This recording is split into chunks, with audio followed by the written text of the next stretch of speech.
Hi friends, welcome back to my YouTube channel. સ્વાગત છે તમારું આજના ફ્રેશ નવા બ્લોગમાં. આજે છે સન્ડે, તો અમે આવી ગયા છીએ વેડ રોડ પર આવેલ ગુરુકુળ ટેમ્પલમાં. અને મેરેજ પછી હું પહેલી વખત અહીંયા આવી છું. જો કે મેરેજ પહેલાં તો અમે ઘણી વખત ગુરુકુળ આવતા હતા, પણ મેરેજ પછી આજે પહેલી વાર આવવાનો મને મોકો મળ્યો છે. તો આવી ગયા છીએ ગુરુકુળ, અને આજે હું તમને ગુરુકુળની મુલાકાત પણ કરાવીશ. જો કે પહેલાં કરતાં ઘણું ખરું રિનોવેશન કામ અહીંયા કરેલું છે. પહેલાં કરતાં ઘણું મોટું થઈ ગયું છે. પહેલાં કેન્ટીન પણ પાછળ હતું, હવે અહીંયા કેન્ટીન આગળ આવી ગયું છે ગેટ પાસે. તો ચાલો હું તમને આજે ગુરુકુળની મુલાકાત કરાવું. પહેલાં જો કે અહીંયા 50 રૂપિયા ટિકિટ હતી, પણ હવે ગુરુકુળને રિનોવેશન બાદ ટિકિટના ભાવ વધાર્યા છે. 80 રૂપિયા ટિકિટ કરી છે. અને તુષાર ટિકિટ લઈને આવી ગયા છીએ. ચપ્પલ રાખવાની પણ સરસ મજાની સુવિધા કરી છે. થેલીમાં ચપ્પલ ભરીને એ ભાઈને આપી દેવાના, એટલે એ ભાઈ આપણને ટોકન આપી દે. અહીંયાથી ચાલુ થાય છે સાંસ્કૃતિક પ્રદર્શન. તુષાર અને સાનવી ભાઈ આગળ ચાલતા જાય છે, અને હું એની પાછળ ચાલતી જાઉં છું. અહીંયા હનુમાનજીની મૂર્તિ હતી, અહીંયા તો ગણપતિની મૂર્તિ.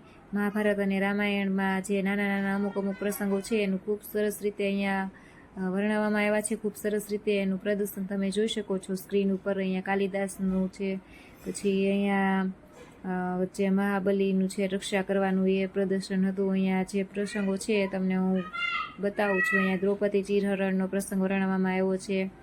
ત્યારબાદ હું તમને બતાવી જાઉં, પણ તમે જોતા જાજો. બોલતી રહીશ તો વિડીયોમાં આગળ પાછળ થઈ જશે, એટલે તમે જોતા જાજો, અને કયો પ્રસંગ છે જાતે જ તમે નક્કી કરી લેજો મિત્રો.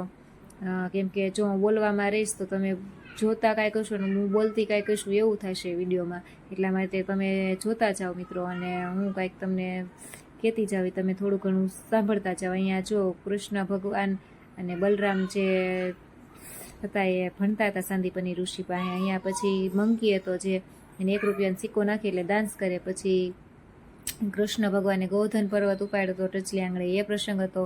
અને એને પછી આ તાડકા વધાવ્યું. એના પછી શિવ પાર્વતીની પ્રદક્ષિણા કરે છે ગણપતિ. જ્યારે એને 68મું તીર્થ પાઠ આપણે આવતો એ તો ભણી ગયા છે, બધાને ખબર છે. અને હવે અહીંયા બીજો પ્રસંગ આવે છે, તો હું તમને બતાવું છું. સ્ક્રીન પર તમે જોઈ શકો સીતાજીની અગ્નિ પરીક્ષા ને બધું વિવિધ અહીંયા લખેલું જ છે.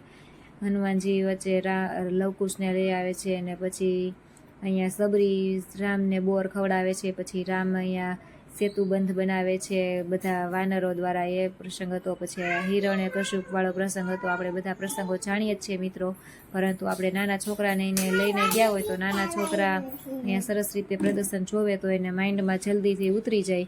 એટલા માટે તમે એકવાર ગુરુકુળ જરૂરથી તમારા બાળકોને લઈ જાજો. અને સાથે અહીંયા આવે તો ફિશનું પણ પ્રદર્શન છે, એટલે કે બહુ બધી મસ્ત ફિશ પણ છે. પણ અહીંયા મેં ફિશની ઝાઝો વિડીયો નથી લીધો, ફિશના અમુક જ વિડીયો લીધા છે. કેમ કે જો ફિશના ઝાઝા વિડીયો લઉં તો આ મારો બ્લોગ ઝાઝો મોટો બની જાય, એટલે મને પસંદ આવી હતી એટલી મેં ફિશ લીધી છે. તો તમે સ્ક્રીન પર જુઓ, અને એકવાર રૂબરૂ ગુરુકુળની મુલાકાત પણ લેજો. અહીંયા શ્રવણ કુમારનો પ્રસંગ હતો. શ્રવણ જ્યારે એના મમ્મી પપ્પાને લઈ જાય છે 4 ધામની યાત્રા કરવાને, એનું મૃત્યુ દશરથના હાથે થાય છે, એ પ્રસંગ હતો. પછી અહીંયા જો નરસિંહ મહેતા, મીરાબાઈ, ગણેશ છે. અહીંયા મહાભારત લખે છે. અહીંયા મીરાબાઈ આવા સરસ મજાના પ્રસંગો અહીંયા વર્ણવેલા છે. હવે અમે એક ભોયરામાં પહોંચી ગયા છીએ મિત્રો, અને અહીંયા ભોયરામાં અંધારું હતું, લાઇટ થોડીક હતી. તો સાનવી ખૂબ બી ગઈ હતી, એટલે કે ડરી ગઈ હતી. તો અમે ફટાફટ અહીંયાથી નીકળી ગયા હતા.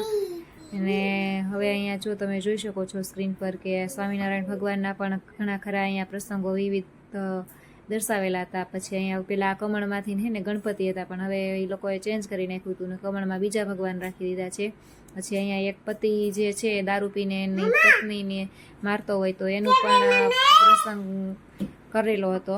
અને અહીંયા છે અહલ્યાનું, જે રામ છે એ અહલ્યાને પથ્થર બની ગયો છે અને પગ અડાડે છે ત્યારે પાછી સ્ત્રી બની જાય છે, એ પ્રસંગ હતો.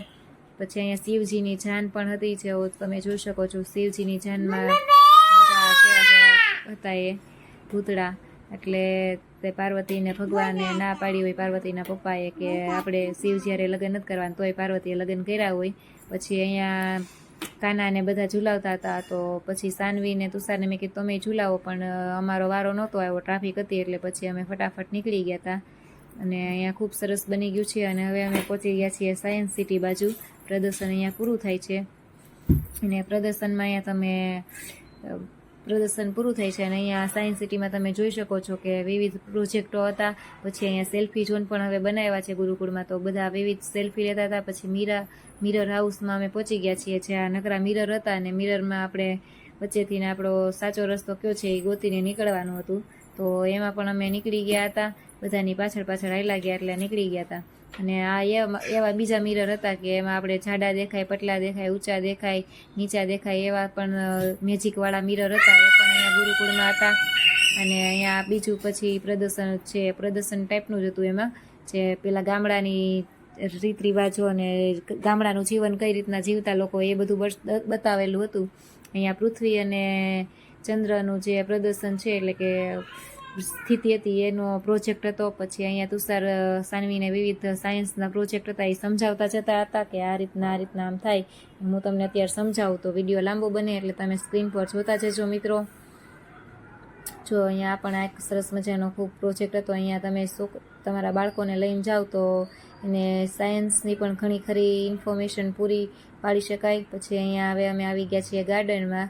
સાયન્સ સિટી પૂરું થઈ ગયું છે, તો ગાર્ડનમાં પણ અહીંયા પેરોટ હતા, પીજન હતા, બતક એ હતા. પછી અહીંયા ડાયનોસોર અને એલિફન્ટ ને લાયન એવા બધા સરસ મજાના પણ પૂતળાઓ મૂકેલા છે, એ પણ તમે જોઈ શકો છો. અહીંયા જો કાનાજીનું સરસ મજાનું પૂતળું હતું, અહીંયા ડાયનોસોરનું આ સ્ટેચ્યુ છે. અને હવે આવી ગયો છે ઝૂલતો પુલ.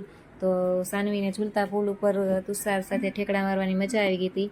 અને હવે એક રાક્ષસનું મોઢું આવે છે, એમાં અમે અંદર જઈએ છીએ. એટલે આવા નકરા પૂતળા જેવા સ્ટેચ્યુ હતા. પછી અહીંયા શિવજી ઉપર ફુવારો સરસ મજાનો થતો હતો, એ દ્રશ્ય પણ મને ખૂબ ગમ્યું હતું. અને હવે પહોંચી ગયા છીએ કેન્ટીનમાં. તો કેન્ટીનમાં તુષારે લીધી છે દાબેલી અને મસાલા પૂરી. મને તો પેટમાં ગરબડ જેવું એટલું મેં નથી ખાધું, તુષારે ખાઈ લીધું છે. અને હવે પહોંચી ગયા છીએ એન્જોય પાર્કમાં એન્જોય કરવા માટે. તો સાનવી માટે જ અમે ખાસ તો આવ્યા હતા. તો સાનવીને લસરપટ્ટી ખાવી ખૂબ જ ગમે છે, તો સાનવીએ ખૂબ લસરપટ્ટી ખાધી. અને પછી અમે ઘરે આવતા રહ્યા હતા.